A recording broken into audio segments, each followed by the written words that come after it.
ladies and gentlemen, always powered by coffee each and every time. That's right. Welcome to another episode of Psycho's Platters.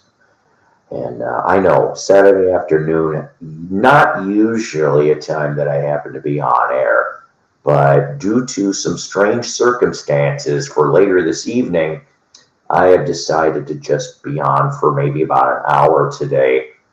Nevertheless, and I figure a lot of you people will probably catch this on the replay. By the way, I also moved locale.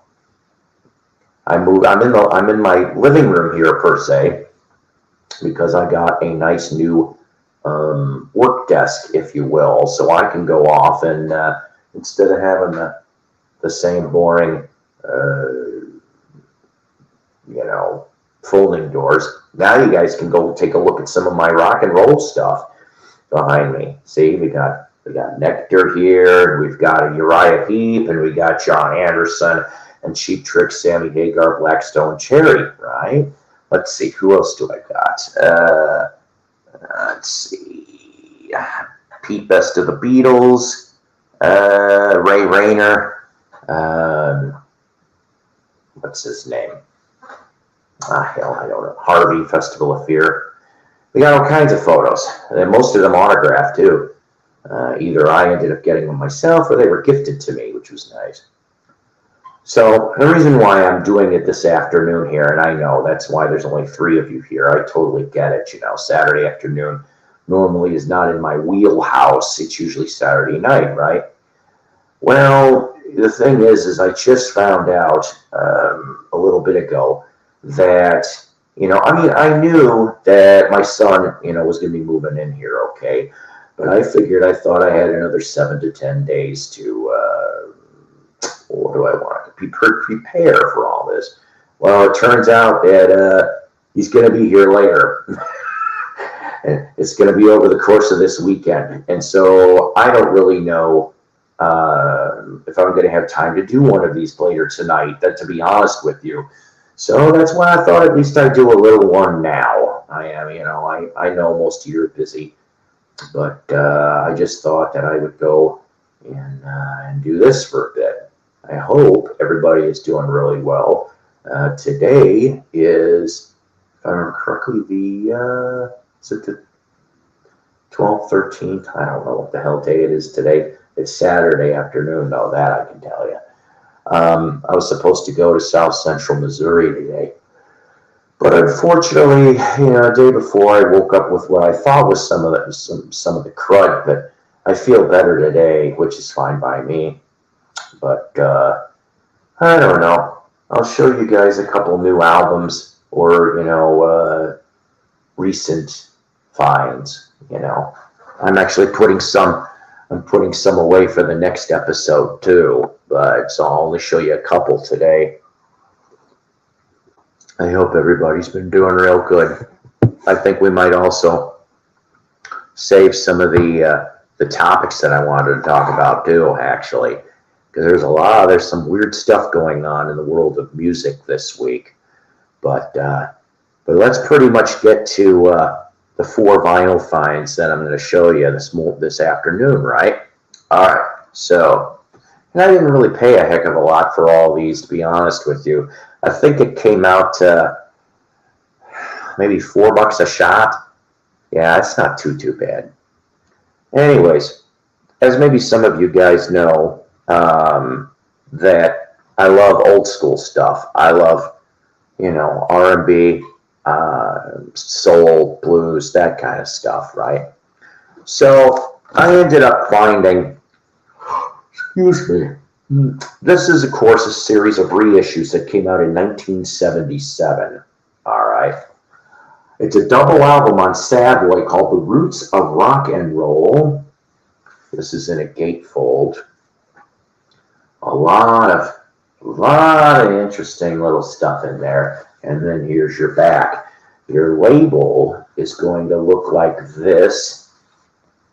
Okay. And yes, I understand it's all reissue stuff, but it's still cool nevertheless. I mean, this stuff here based on what I am glossing over, we're talking about stuff from about 1947 all the way to 56, it looks like. So yeah, almost 10 years of Savoy, right?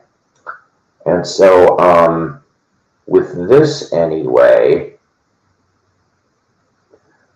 we've got people like Wild Bill Moore, Paul Williams, you know, Mr. Hucklebuck himself, right? Hal Singer, Big J McNeely, Sam Price, Johnny Otis. Yep, Shuggy's dad, right? Nappy Brown, there you go. Huey Piano Smith. And some more Johnny Otis, but this time the vocal was by Little Esther.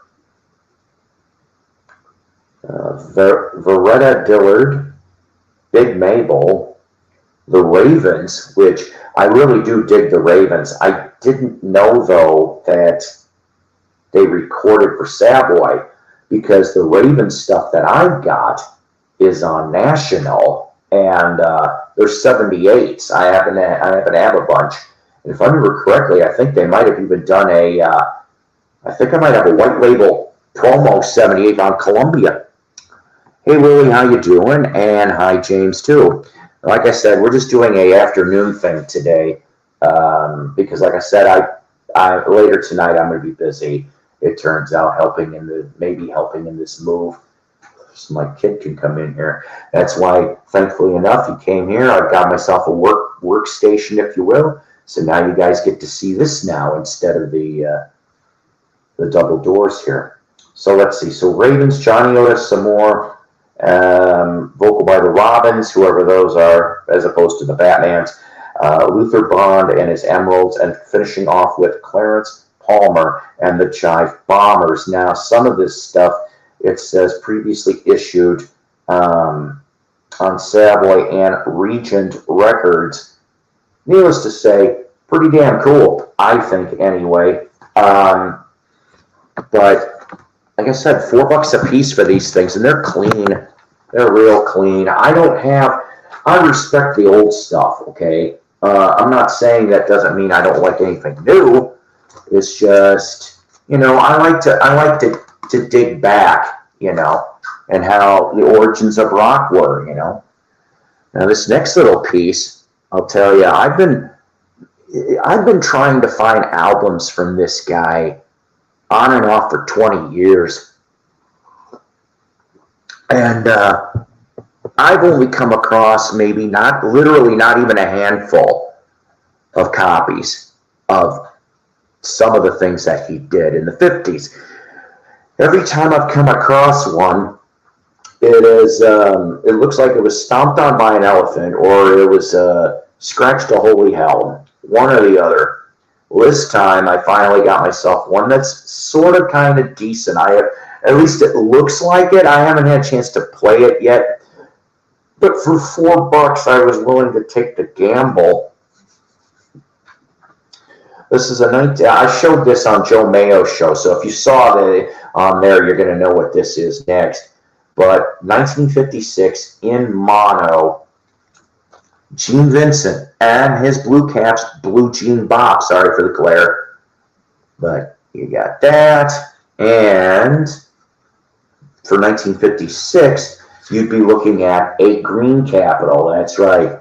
Overall, I would say maybe a VG Plus on here.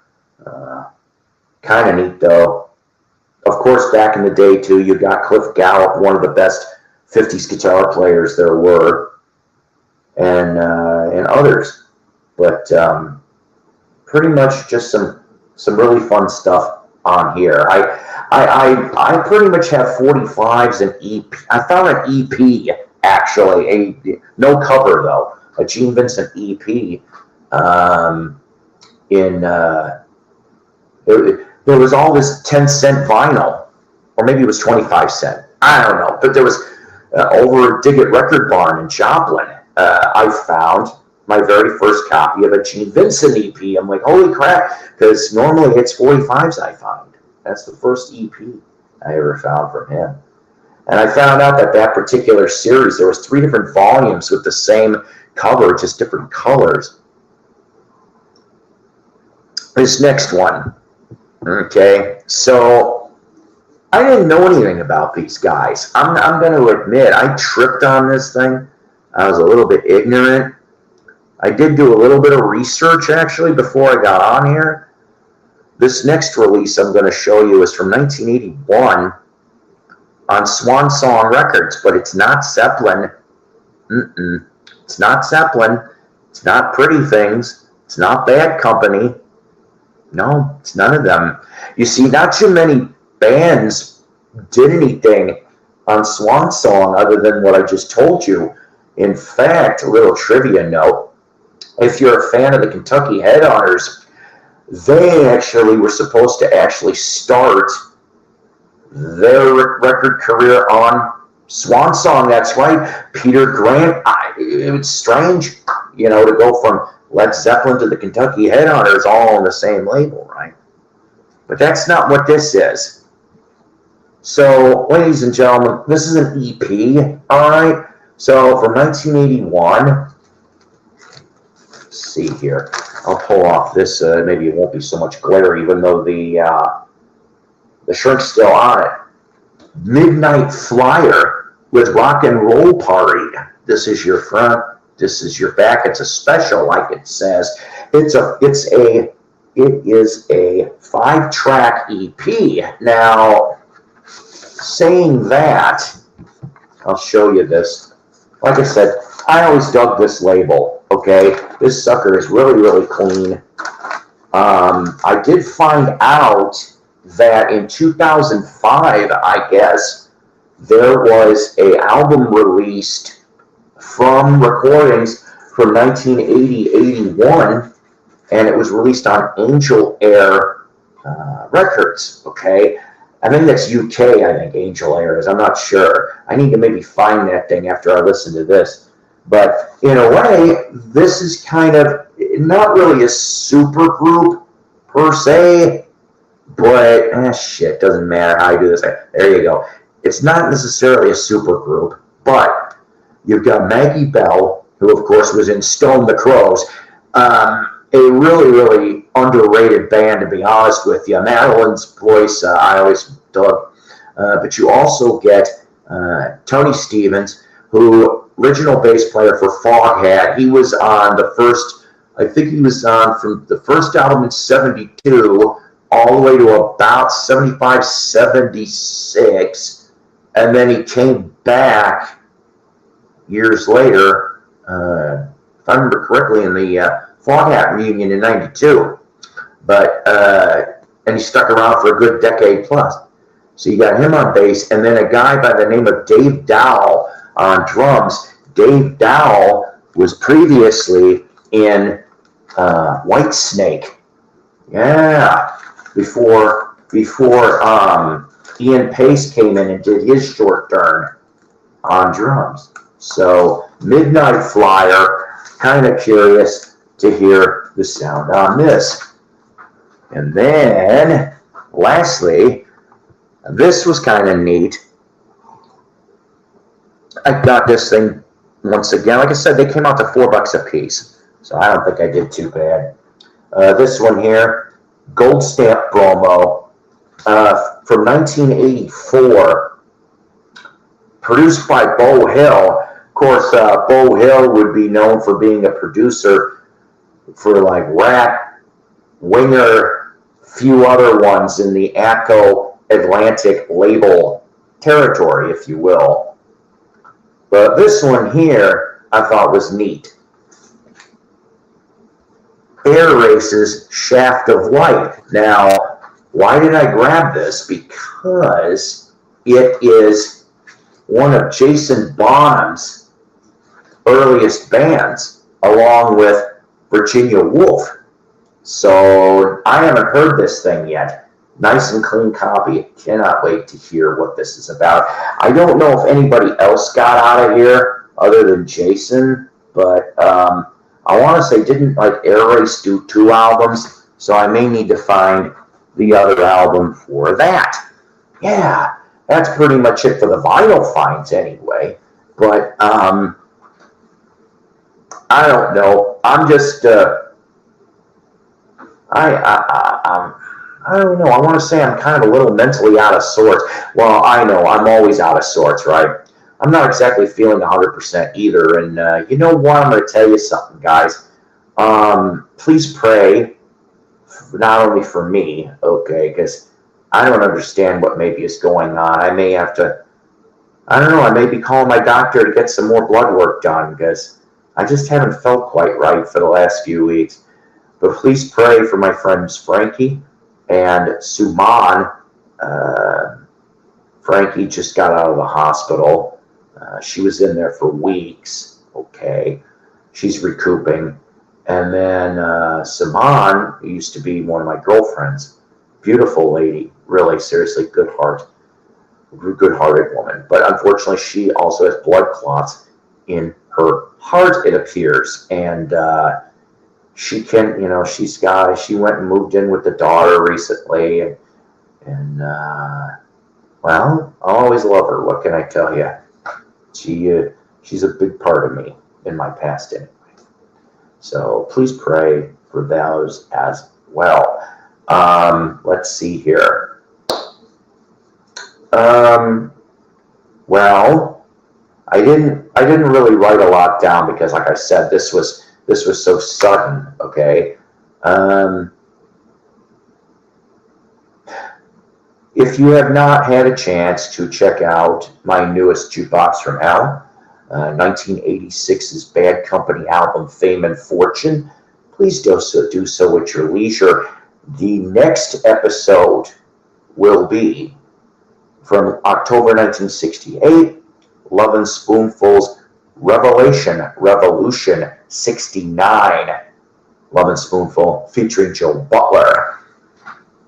First album pretty much that John Sebastian isn't on at all. And that'd be the last studio album, period, from the band. There never was another studio album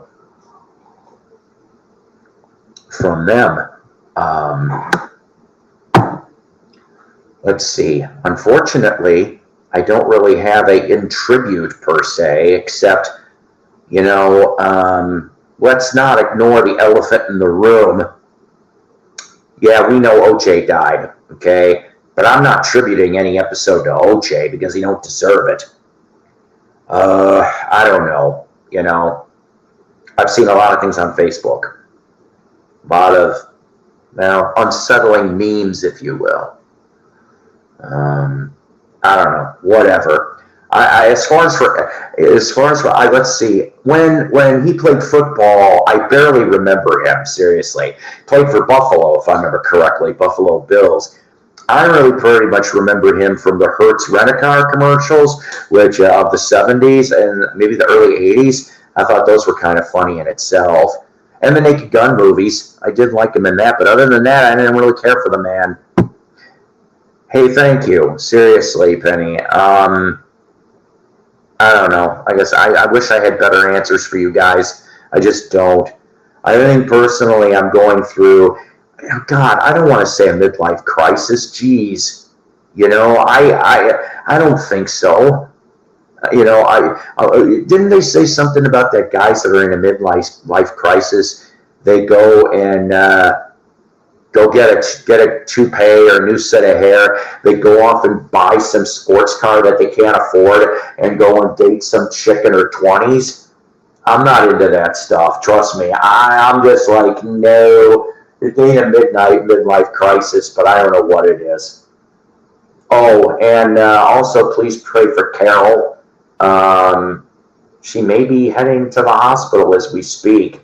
Not entirely sure what's wrong with her either.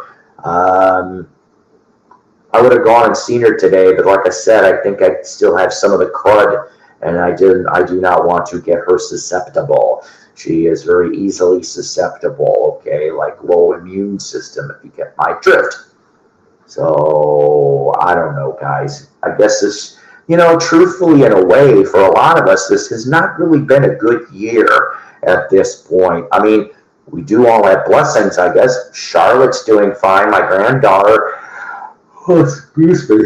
I was supposed to go visit my kid, my son and my grandkids, but like I said, I did not want to potentially give my grandchildren maybe what I may have. I would feel very awful about that. Let's see. What was I going to tell you? Still reading in the middle of the Ken Mansfield book. So far, a really good read, actually. Like I brought up on Joe Mayo's show earlier, we find out, courtesy of a chapter, the book is written a little weird. He mixes Beatles stuff with, nothing wrong with this, but like his guide to being converted to Christianity in Bodega Bay. It's on, it's like alternating, and I'm like, whatever, and I mean, that's fine. He's been gone now for a couple years, Ken, unfortunately, but there was a neat little story that when he was with the Beatles in '68, and they had to do a whole bunch of I don't know what you want to call it, business. There was a bunch of business, and they ended up going to.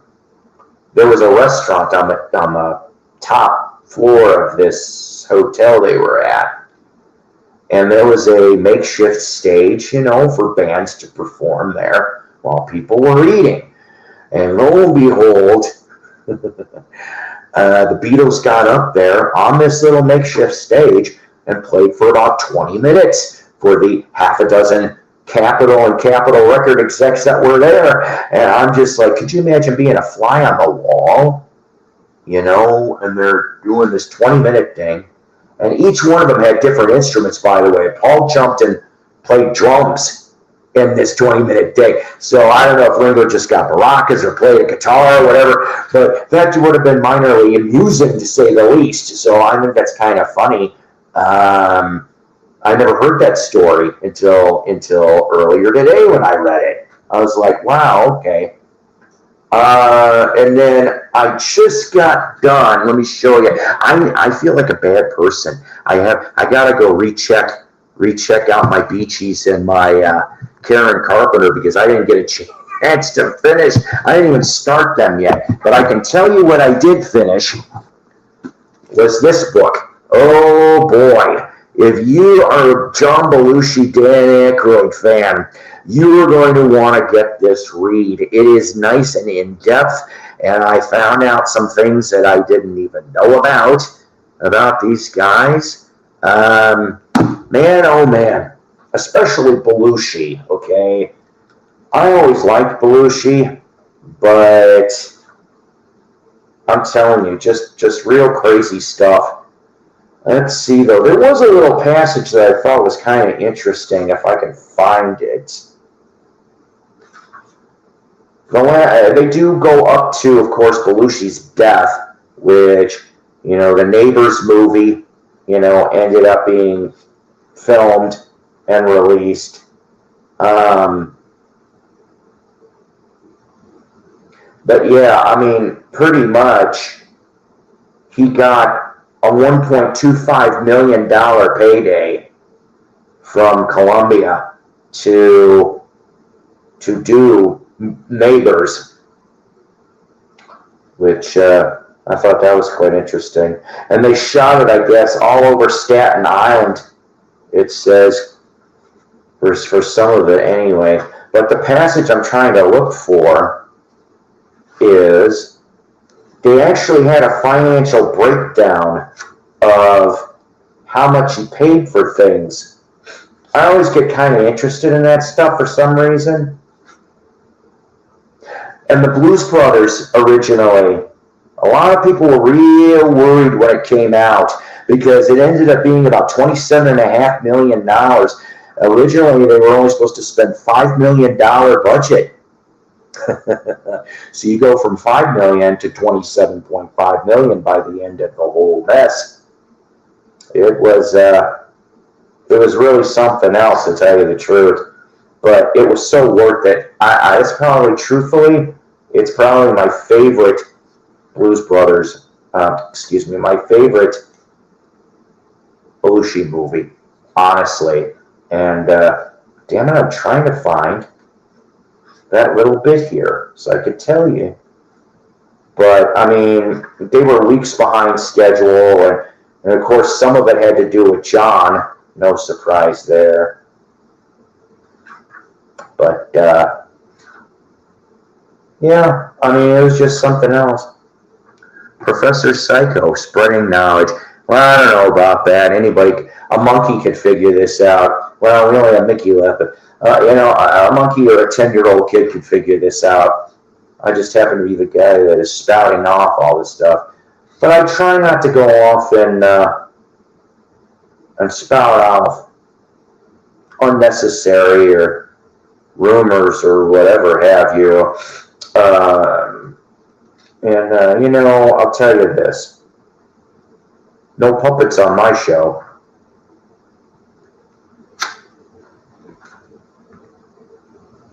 You betcha. They were talking about, if I remember correctly, there was 40. No, there had to be more than 40.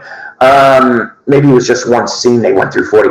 Let's say between 50 and 100 cop cars. Could you imagine that? They said they crashed up so many that there was one particular cop car model that is extremely rare now,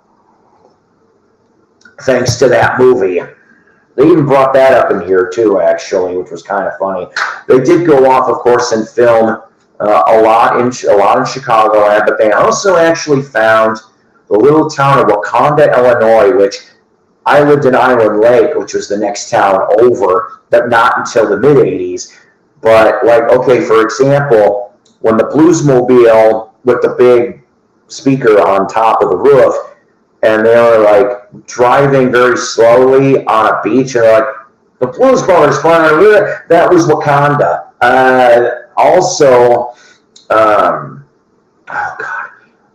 On 120 and 47, just between Woodstock and Harvard, Illinois, I'm told that's one of the places that they went and did the cop car goes into the trailer sideways. Yeah, so, hey, Robbie, how you doing?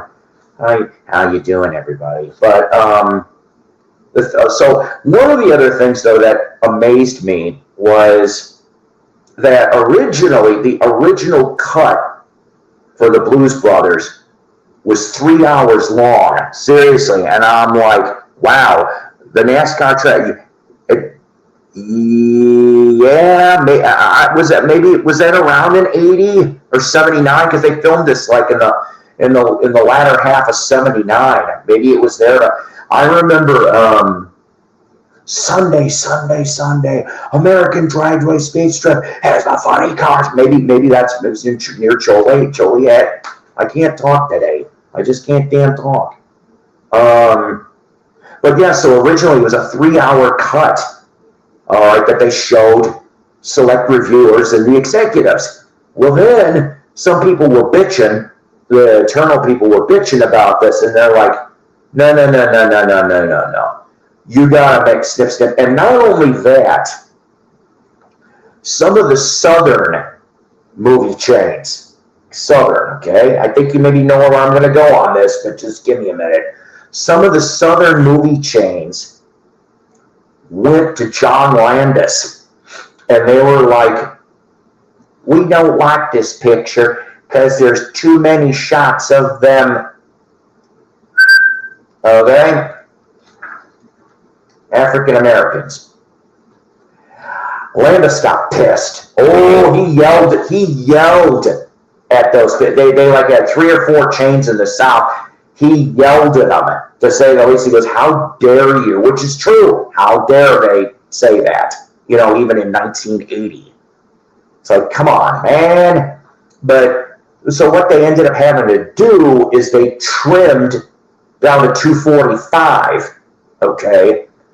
And then finally, I guess, they had to, they showed that one, and they're like, a little bit more. So they took it to 2.5 hours. Well, some of the things, I guess they trimmed was, there was another Aretha Franklin number that was filmed.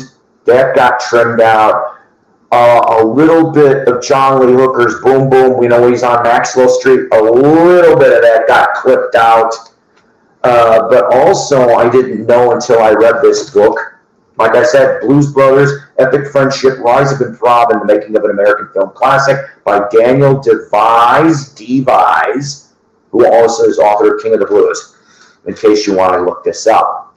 Maybe it'll be at your library like it was mine. But one of the things, if you remember the chicken wire scene where, are you guys the good old boys? Well, yes, we are, and took over the gig at the Country Western Bar. So they play Theme to Rawhide, right? One of my favorites.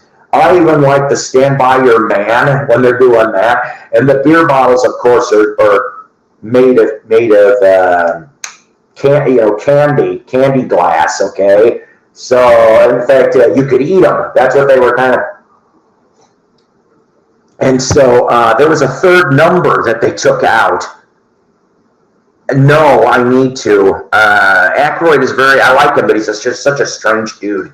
I'd love to go meet him at one of those Crystal Skull vodka signings. I heard he's very, very nice.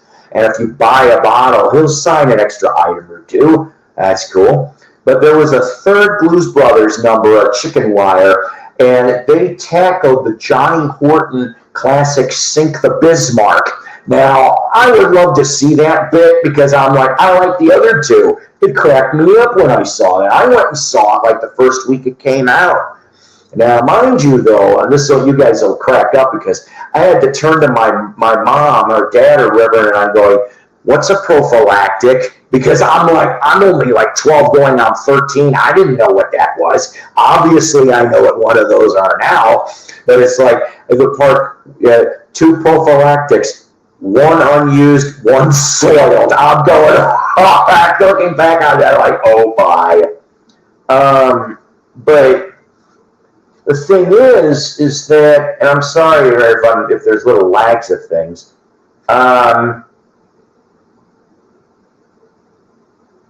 But yeah, I mean, and the only thing that there was a couple interior shots, like the diner scene with Aretha Franklin, that was done in Hollywood, and then the Palladium, they were originally going to go do it in Chicago and film that part live, but they ended up doing that in the Hollywood area too. They were going to do at the premiere in Chicago, but the studio nixed it, and that's why you only end up getting it in New York and LA. But Landis said, screw it, and they went, and him and Belushi and Aykroyd flew out to a small theater in, I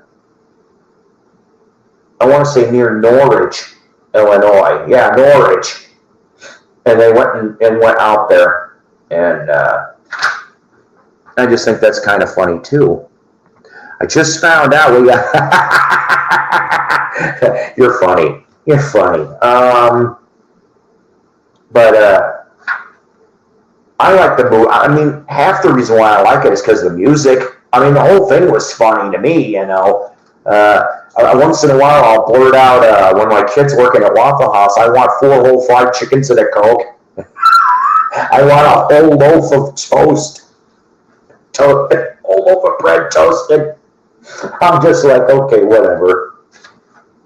But, you know, that's what kind of put Chicago on the map for being used for movies. Because, let's face it, there was a handful more. I mean, the only movie that I remember that was filmed in Chicago, and only parts of it were filmed in Chicago, and I have yet to see this movie, is the 1978 movie The Fury, which they take, there's some interior filming of the old Chicago, they call it the Old Chicago Theme Park in Bolingbrook, Illinois. It was an indoor theme park and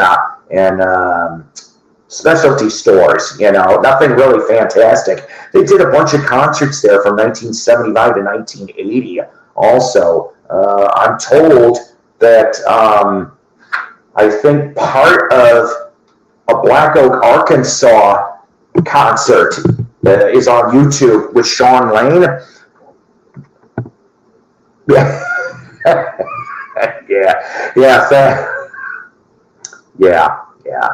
That was something else too.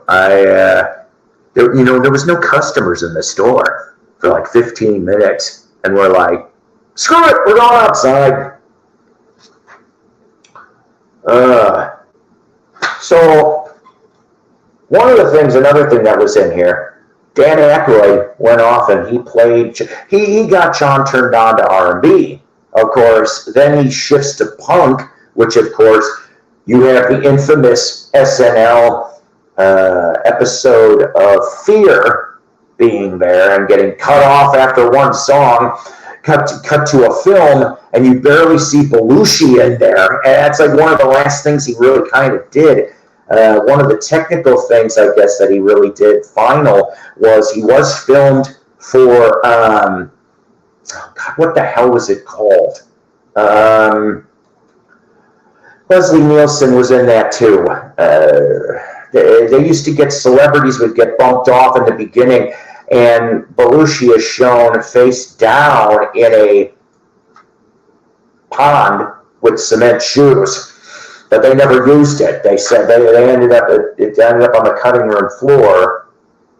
But the next movie, though, that they were looking into, there were several different names for the movie. The first name of it was called Sweet Deception. Then the next one was called Noble Rot, which actually I guess is a wine term, which I've never heard of because, I mean, sure, I like wine, but I'm not a wine connoisseur. But John and Don Corvello, a.k.a. Father Guido Sarducci, wrote the script. Mostly Don did, not John. John maybe had like 20% input in the script. And they were working on that next, but they tried and sent it to the studio, and the studio was like, nope, we don't even see any humor in this. And so they kind of passed. And then the next thing is that John, he's pecking away, or not John, Dan Aykroyd's pecking away. And he's like, he did tell John, though, okay, on the phone, he goes, I got a script I've started, and I have a part just for you. He goes, I can see you doing this. I think this is going to be great, and this is going to get you back in. And of course, he was talking about Ghostbusters. That's right. That if Belushi would have lived another 6 months, Ghostbusters would have started filming, and it would have already been somewhat done. Every time I see Bill Murray getting slimed by Slimer, Bill Murray took over John's character, if you will, and I can picture John Belushi screaming, I've been slimed, and to me, I'm like, that would have been an iconic line for him. I'll tell you that, because he was so manic, he could go crazy on all of that. Did you guys ever see Neighbors? What do you think about that movie? I saw it a long, long time ago. I did not go to the movies for that one, actually. I either saw it on HBO, or I remember tripping on a VHS of that, and I watched it. Originally, they wanted a punk soundtrack, actually, with Fear and other punk bands, and the studio said, so they didn't end up doing that. But, so what I was getting at is that, so Aykroyd would turn Belushi onto the R&B and stuff like that, and one day he played a tape, and Belushi was digging this, and he's like, what is this? And Dan goes off and goes, it's a song by The Ventures called The 2,000-Pound Bee, which I've never heard of. I'm going to have to listen to that. And John cracked up at that sounding, and Dan too, and right then and there, they kind of both made a musical pact. They're like, hey, Danny, goes, play this. If I die first, play that at my funeral, please. And Dan said the same thing, vice versa. So yeah, when John died, he got up to the podium and he's like, hey, he goes, he started talking nice things about John and being his best friend. And he's like, we had a musical pact. So, ladies and gentlemen, the 2,000-pound bee by the Ventures, and he played it in the church. I thought that was kind of something. I didn't know that either. He also got depressed, Belushi did, because Continental Divide didn't do so good. It kind of was a bomb. I never saw that movie, to be honest with you. So I never had a chance to figure that out. Martha's Vineyard, of course, was a little getaway spot for John and Dan Aykroyd and also James Taylor. And in here, I remember that in October of 81, said one autumn weekend, Judy Belushi and Carly Simon shared a 5-hour limo ride from Martha's Vineyard to New York. They talked of drugs and infidelity. James Taylor had left Simon for another woman. John's indiscretions, by contrast, seemed more about flirting and drug-taking than sex, let alone love. Judy said she couldn't see having children with John until he settled down, if he ever did. Simon wondered how much longer the Belushi marriage would survive. And yeah, as we all know, I mean, she was about this close to leaving him because of all that. And next thing you know, of course, he dies. Okay, so it says here, Neighbors was released December 18, 1981. The movie patrons didn't like it, just as the studio predicted. But enough Blues Brothers fans came out to boost 6.4 million in ticket sales over the first weekend. It actually held on for a while before receipts tapered off. In the end, the film turned a profit. Go figure, right? And it said, by this time, audiences are ready to laugh at just about anything that the former SNL vets do. I would like to see that Noble Rock script. I don't know. Oh, and then there was another movie that they were looking into. It had to do with Abscam. If you early 80s historians remember that, with the FBI agents and all that in the Middle East. It was a real strange concept that they were talking about doing. I don't know, A Moon Over Miami. That was the name of the working title of it. And okay, here we go. I found the passage. So when John, okay, so I'm sorry that I'm reading a bunch, but there's things here that are interesting to me anyway. So the next morning, now we're talking here late 81, early 82, okay? The next morning, John missed a breakfast meeting at Paramount. They proceeded without him, guaranteeing John a $1.85 million for Sweet Deception. Michael Ovitz negotiated a pay-or-play deal, which delivered John the money, even if Paramount opted to make a different film, which they actually did try later to peddle him in a, quote, rom-com called The Joy of Sex, which they wanted to release by Christmas time of 82. We don't know much about it except Belushi balked because one scene required him to be in an adult diaper. Oh, that would not have been good. But, so remember what I said, $1.85 million deal from Paramount.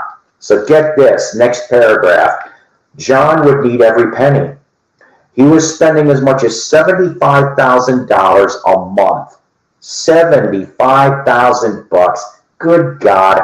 His expenses included more than $15,000 in mortgage payments and rents on several properties, some of them occupied by relatives, $4,000 in medical insurance for him and Judy and several other Belushis and Jacquelines, $4,000 in allowances to John's mother, father, sister, brother Billy, and to Judy's parents, $1,500 to a high-end public relations firm to keep his excesses out of the news, and untold thousands in limo rentals, restaurant tabs, and drug buys. Not all of John's relatives celebrated his largesse. When John visited his father at the 10-acre ranch in the Cuyamaca Mountains, I hope I'm pronouncing that right, the one he had purchased for his parents, Adam Belushi griped that it could have been larger. Quote, "I thought you said it was going to be like Bonanza." You know what? Ungrateful. That's, to me, that's what it's like, ungrateful. You know? Whatever, right? But it goes to show you how much money can be spent. Especially, I mean, that's what happens when you're in the Hollywood machine, if you will. They'll spit you out just as much as they took you in. I would have loved to have seen John live longer. I think all of us would have. They originally did not conceive doing a sequel to the Blues Brothers back in 1980, but there was a thought in the back of Dan's head on and off since shortly before John's death that maybe they could do one, but that's why they didn't do one right away. They should never have done Blues Brothers 2000.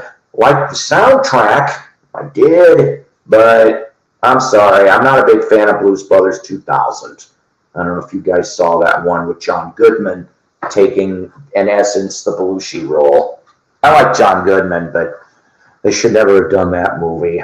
That's just my opinion anyway. So, okay, so let's see. What do we want to touch on? The only reason why I'm not going to go into great detail is because it's all on my phone and it's being charged right now. But maybe some of you Guess Who fans know what I'm going to be talking about briefly next.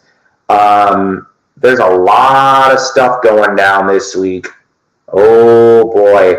Between Burton Cummings and the current iteration of the Guess Who, which basically the only original member is Gary Peterson on drums, and he, I am told, only shows up 50% of the time on the tours.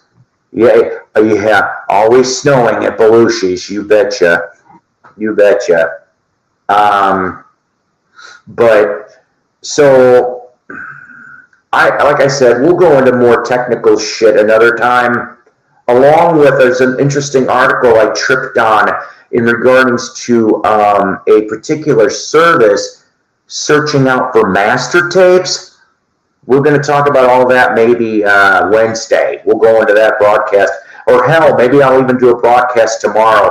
I don't know. It all depends. But there were some fascinating articles I tripped on this week. So yeah, there will be some reading I'll be doing, but I think you guys might learn, some things just like I did. All right.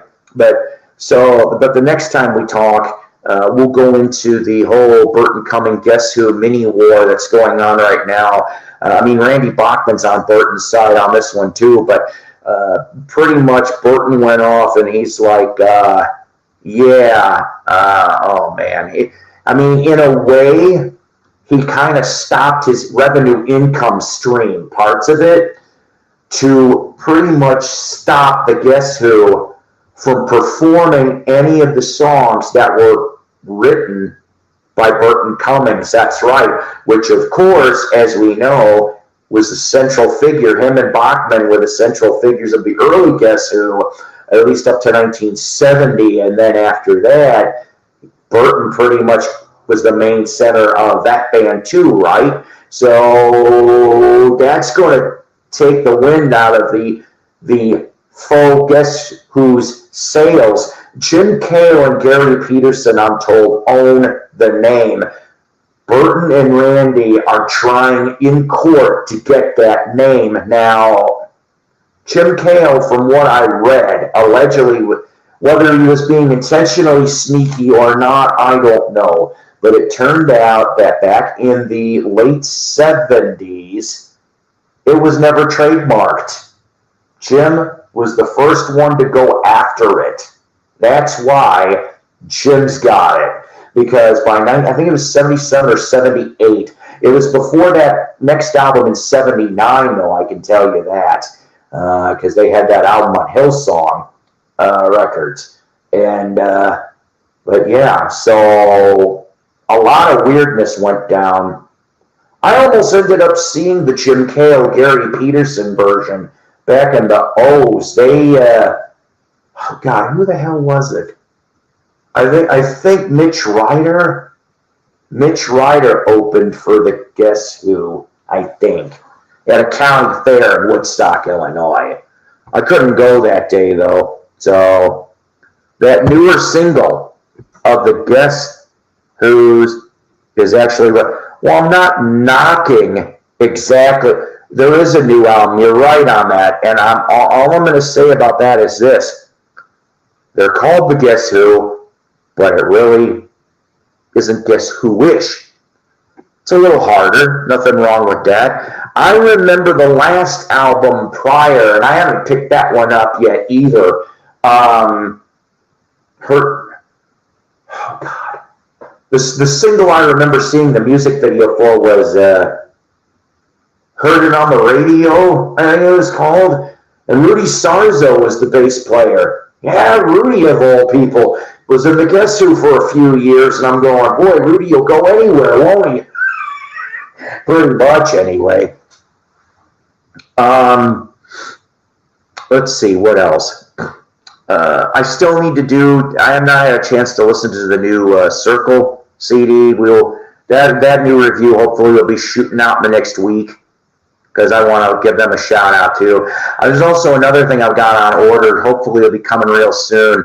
The new Blue Oyster Cult album, Ghost Stories. It'll be the last studio album, by the way, and pretty much the essence of it is demos, I am told, most of it from 1978 to 83.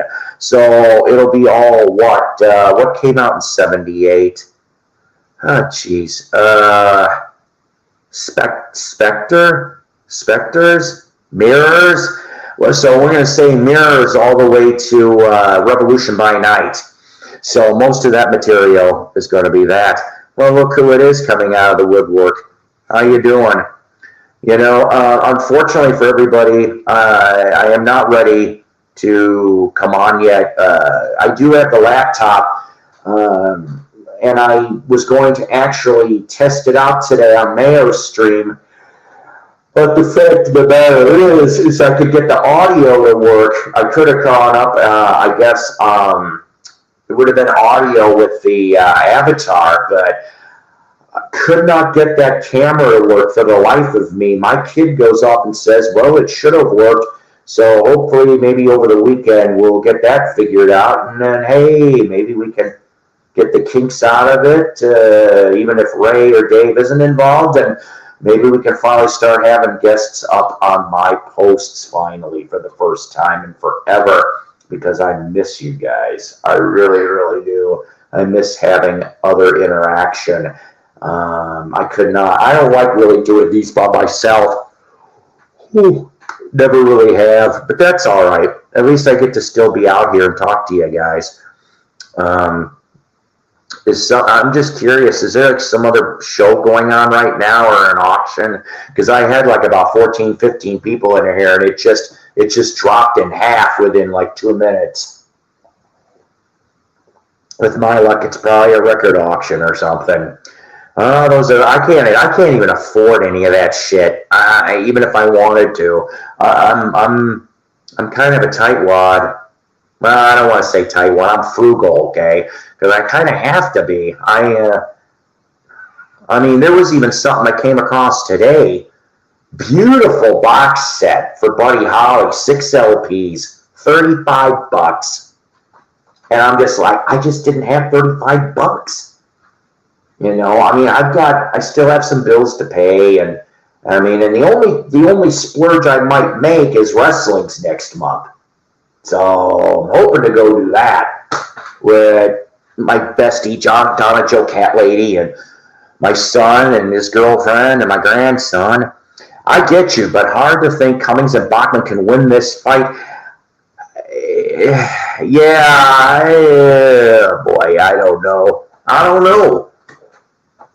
I really wish everybody would kiss and make up, but that's not going to happen.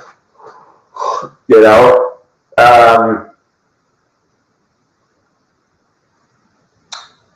I could maybe see the judge going off and going, okay, you know what? Burton and Randy, you can have the name and they can have the name. And, you know, obviously we know who would get more of the fans to show up would be the Burton Randy lineup. But I don't know. I mean, all of our rockers are all getting old. They're getting older. They're all, I don't know. They're just getting older, guys. We need to cherish them while we can, I guess. And when they can put out new product, then that's great, you know. I don't know. It's. I mean, let's face it. Who would have thought, you know, that you know, Beatles, that last Beatles song, the new Stones album, Hackney Diamonds back then, new Circle, new Nectar coming by the end of the year, new Strawberry Alarm Clock coming out by the end of the year. I'm just like, wow, you know, that they could still do it. The Happy Together tour was announced. Unfortunately, not going anywhere near here. I hate that shit. The one year that they actually went to Branson, I couldn't go. I think I was out of town. That's why. And they had that year. I think they had Mark Lindsay and Mickey Dolenz and Peter Noon. I would have loved that one. I would have been like, holy crap, you know, and the Turtles, of course. And I can't remember the other band, but I'm like, wow, you know, that would have been, I would have loved to have gone to that. I have albums from all those people. I would have been the super nerd. Can you please autograph this for me? They'd be like, yeah, who guess who? Hey, Martin, how's it going? How's it going? Anyways. So, I don't know. I'm not really starting shit here. It's just, this keeps going in the back of my head about the puppets. Now, saying that, okay, I know this is the only one I ever drag out. It's Jerry Garcia. But he's not a puppet. He's actually just, my late sister had this. And he's always here. Jerry's always here. I won't get rid of him. All right, Jerry? And look, even his one hand still has a missing finger. This was made by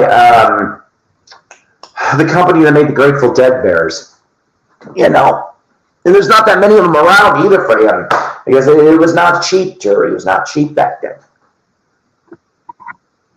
But, you know, I'm like, I don't know who that guy was that came up with the bloody Kermit puppet.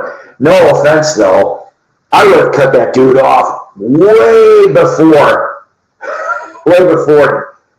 Almost Sinatra went and did. But that's just me. I don't know.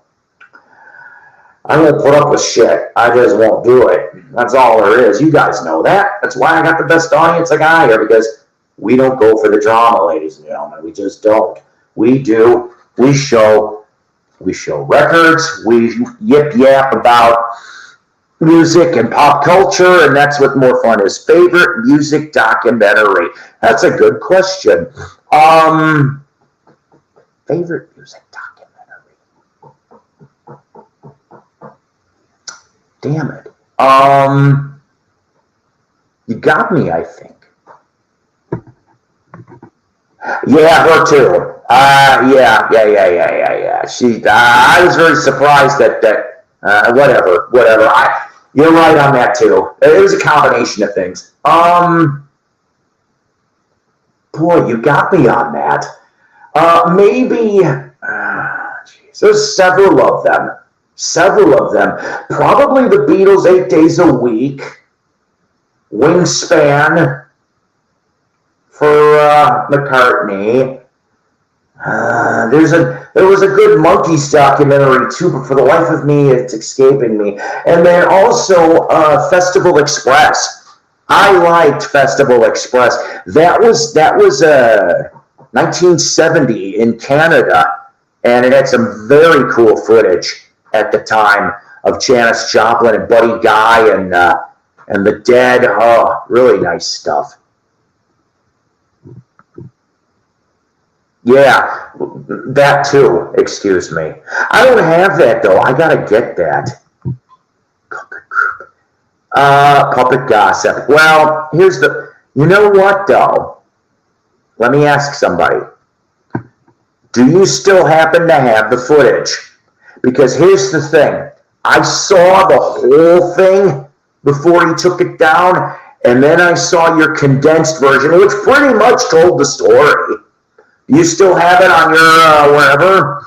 Let me know in the comments, because I almost wouldn't mind seeing it again. I don't know, whatever. Hey, haven't seen you in a while. So many good music docs. I need to, wait a minute, did I see Hired? No, I didn't see Hired Gun. I need to see that. In fact, I'll write it on my, see, I got a new notebook now. It's not a handy dandy notebook, but it's a notebook.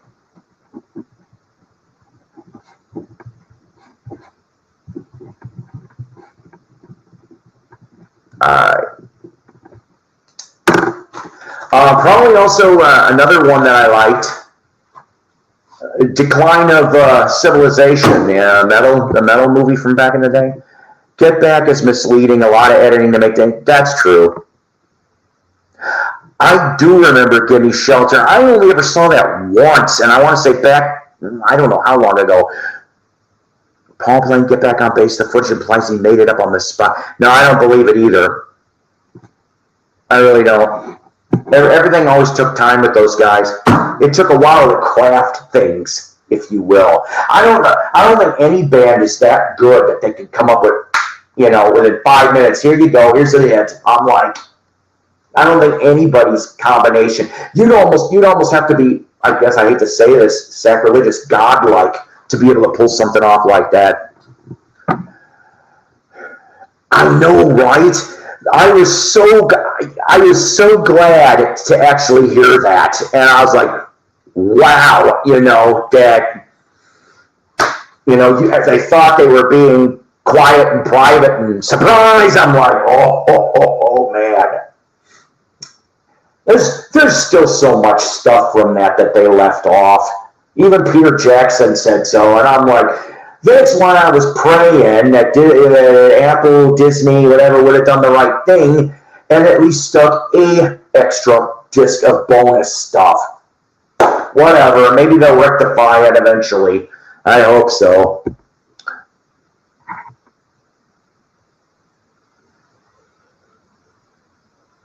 I did not know he did one. Thank you, Mike, for telling me that. And I do get Tubi, so hang on a minute. He's coming here, actually. He's coming to town. I think it's in September, opening up for Styx and Foreigner. I like John Waite, mostly through the Babies and Bad English, but I like some of this solo stuff too.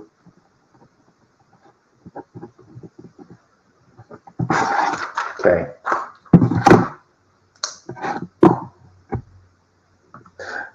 All other footage showed Paul working songs out. But we're meant to believe, yeah.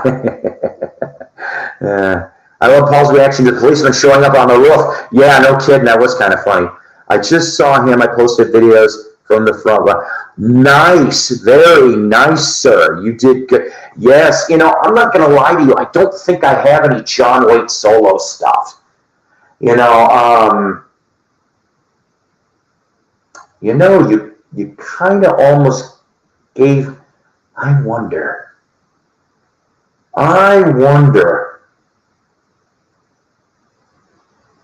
Huh. You think I could maybe score an interview with John when he gets here in September? Oh my God, that would be funny. Of course, you know, it'd have to be like filmed, but I'm like, I ought to maybe go for that. I'd love to shoot the shit with him. I mean, because Foreigner to me is going to be useless. There ain't going to be, Mick's not going to be there, and it's everybody else. And I heard that Jeff Pilson is doing double duty for the moment for the Styx Foreigner tour. He's going to play bass for Styx through the tour anyway, okay? I don't know about the rest. Who knows? Maybe he'll join Styx. That'd be funny. I mean, why not? You already was ordered for... But I mean, technically, you know, Chuck Panazzo is your bass player, but he only can show up for a certain amount of gigs. And he only does, like, I think 2 or 3 tracks an album, you know, due to him and his fighting with the AIDS and all that stuff, you know. Oh, nice. Very, very nice. You know, he does seem like he might be a real cool dude. I would like to, like, I don't know. I know that a lot of people don't have a lot of time before or after a gig, but obviously I think he's got a new album out, right? And I would want to talk about that pretty much, but I'd love to quickly go back to, like, even the Babies days, you know, for 2 seconds. And but I mean, I'd have some Babies albums. I'd have to get, I have Bad English, both albums CD. I got the second one signed by Dean Castrovano when I met him. He actually said to me, he goes, hell, oh God. I'm going to have to answer that. I'm going to have to wrap this up, guys, here in a second. I'm sorry. Because somebody's calling me, and it's in the other room. I went to Abbey Road, wrote on the wall. Yeah. He posted a video. Not a fan. Even if I saw him left at the Sparks Brothers doc. I want to see that too, actually. I like Come On to My House. I like that album. No, I didn't know that, actually. Nice. I'm going to have to check that out. All right, guys, I'm sorry. I hate to do this to you, but I'm going to have to anyway. Listen, good seeing you too, Mello. Maybe hopefully I'll be on Joe's show in the morning or something like that. I don't know. Like I said, God knows, it's probably my kid going, hey, can you go? Because like I said, they're moving in today. So I love you guys. Take care. God bless. Rock on. And remember, always Powered by Coffee each and every time. You like the new digs behind me? Get used to it, because that's probably how I'm going to start through this now. Melody is lurking. Lurking. Yes. Lurking. All right. I love you guys. Can't wait, man. You rock, dude.